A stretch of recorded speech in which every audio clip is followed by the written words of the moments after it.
আমরা ওই জায়গাটাতে উঠবো একদম উপরে। এবং এই পুরো জায়গাটা হচ্ছে আরাফাতের ময়দান। হযরত আদম আলাইহিসসালাম এবং হাওয়া আলাইহিসসালাম তাদেরকে পৃথিবীতে পাঠিয়ে দিয়েছিল আল্লাহ তাআলা। তারা মক্কায় যে জায়গাতে একত্রিত হয় সেই জায়গাটা হচ্ছে এই জায়গা। কিন্তু এখানে এসে এভাবে চুমু খাওয়া, ধাক্কাধাক্কি করা, এখানে এসে যে কোনো কিছু লিখে যাওয়া এবং এইখানে এসে নামাজ পড়া, এই জিনিসগুলো আসলে খুব বেশি একটা সুন্দর দেখায় না। আসসালামু আলাইকুম এভরিওয়ান, আপনাদের সবাইকে নতুন আরেকটা ব্লগে স্বাগত জানাচ্ছি। আমি ইমাম হোসেন। কোথায় আছি? সৌদি আরবিয়াতে অলিডিন হোটেলে উঠেছি মক্কায়।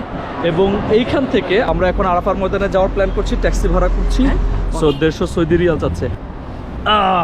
আরাফার ময়দানের দিকে আমরা যাচ্ছি এবং আমরা আশা করছি যে আপনাদেরকে দেখাতে পারবো খুব সুন্দর করে জায়গাটা এবং আপনাদের নিশ্চয়ই ভালো লাগবে। Let's go. জি বলেন, আপনি কিছুটা বলতে চাচ্ছেন?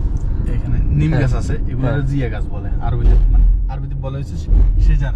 এই নিম গাছগুলো হ্যাঁ, এগুলো জিয়া লাগাই গেছিল, জিয়া রহমানে।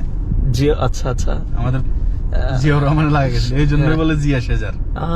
আচ্ছা আচ্ছা, নিম গাছগুলো, এই নিম গাছগুলো এখনো আছে? হ্যাঁ, এই পাশে। আচ্ছা আচ্ছা আচ্ছা আচ্ছা, ওইখানে তো ভালোই মানুষজন দেখা যাচ্ছে। এখানে যে উমরাতে যারা আসে ভিজিটের জন্য তারা সবাই আসে। আমি তো এখানে দেখে ভাবছিলাম গাড়ি ঘোড়া কম আছে, মানুষজন কম আসবে, বাট এখন কাছাকাছি এসে দেখে দেখেন বাসের অবস্থা। ওকে চলো। জি ভাই, আপনি এখানে থাকেন, আপনাকে এসে ফোন দিব আমরা।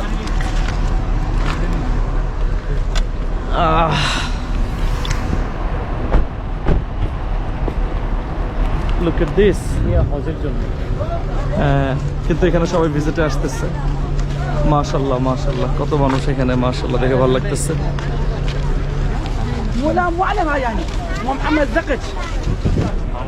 এখানে যারা আসে মোটামুটি সবাই কম বেশি আরবি বলতে পারে, আমি ছাড়া। সেটা একটা সমস্যা। রাস্তার দিকে নেমে যাই, রাস্তা দিয়ে যাচ্ছে। যারা উমরার জন্য আসবেন তারাও যদি একটু সময় নিয়ে আসতে পারেন তাহলে এই জায়গাগুলো ভ্রমণ করতে পারবেন, হিস্টোরিক্যাল প্লেসেসগুলো দেখতে পারবেন এবং জানতে পারবেন এগুলো সম্পর্কে। সো ভালো লাগবে আপনার। সেই জন্য রিকোয়েস্ট করব, একটু সময় নিয়ে আসুন এবং ঘুরে বেড়ান, ঘুরে দেখেন। You guys will enjoy it. আমরা ওই জায়গাটাতে উঠবো একদম উপরে। এই পাশ দিয়ে সিঁড়ির মতো করে করে দিচ্ছে, পাথর কেটে কেটে, এই যেরকমটা, যাতে করে মানুষজন উঠতে পারে সহজে এবং মানুষজন আসে এখানে, এসে উঠে।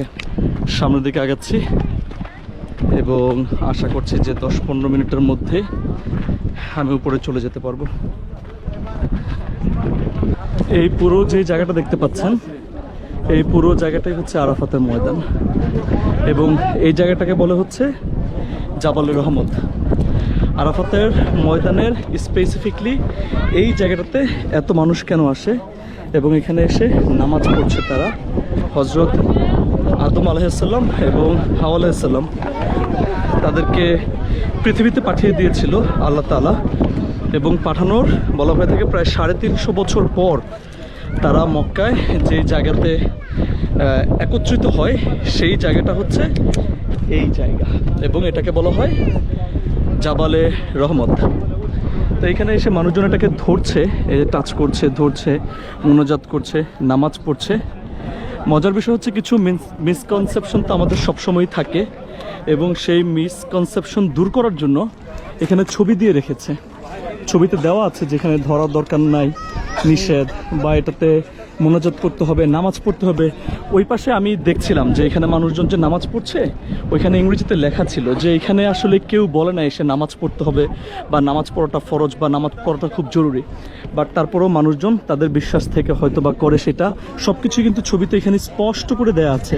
সাম mistakes made by the people, মানে যেই হাজিদের কতিপয় ভুল ভ্রান্তি, এই জিনিসগুলো কিন্তু এখানে খুব সুন্দর করে দেয়া আছে। বাংলায় লেখা আছে, ইংরেজিতে লেখা আছে যারা বাংলা বুঝে না, আরবিতে লেখা আছে যারা আরবি বুঝে তাদের জন্য। এবং এই পুরো জায়গাটা হচ্ছে আরাফাতের ময়দান। আরাফাতের ময়দান।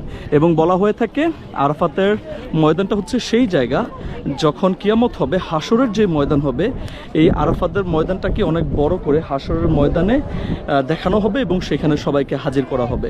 এই জন্য এইখানে অবস্থান করাটা হচ্ছে ফরজ হজের সময়, এবং এখানে যদি আপনি অবস্থান না করেন হজে এসে, তাহলে আপনার হজ হবে না।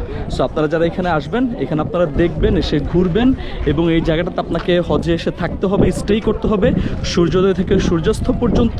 এটা হচ্ছে আপনার প্রধান কাজ হবে হজের সময়। কিন্তু এখানে এসে এভাবে চুমু খাওয়া, ধাক্কাধাক্কি করা, এখানে এসে যে কোনো কিছু লিখে যাওয়া এবং এখানে এসে নামাজ পড়া, এই জিনিসগুলো আসলে খুব বেশি একটা সুন্দর দেখায় না। যদি আপনার নামাজের ওয়াক্ত হয়ে থাকে আপনি নামাজ পড়তে পারেন, বাট এটাকে উদ্দেশ্য করে এখানে এসে নামাজ পড়তে হবে, এই জিনিসটা আসলে খুব বেশি ভালো দেখায় না এবং খুব বেশি সুন্দর দেখায় না। এরকম পাহাড় বেয়ে, মানে পাথর দিয়ে আগে বেয়ে উঁচু নিচু রাস্তা দিয়ে উঠতো, পরবর্তীতে এখানে রাস্তা করে দেয়, সিঁড়ি করে দেয়, এবং আমরা সেই সিঁড়ি দিয়ে উঠেছি। Thank you so much everyone. আজকে আমরা আরাফাতের ময়দান থেকে বিদায় নিচ্ছি, এবং যারা যারা আমাদের ফেসবুক পেজ এখনো ফলো করেনি তারা খুব দ্রুত ফলো করে দিন। দেখা হচ্ছে পরবর্তী ভ্লগে। ভালো থাকুন, সুস্থ থাকুন। আসসালামু আলাইকুম ইয়া হাবিবি।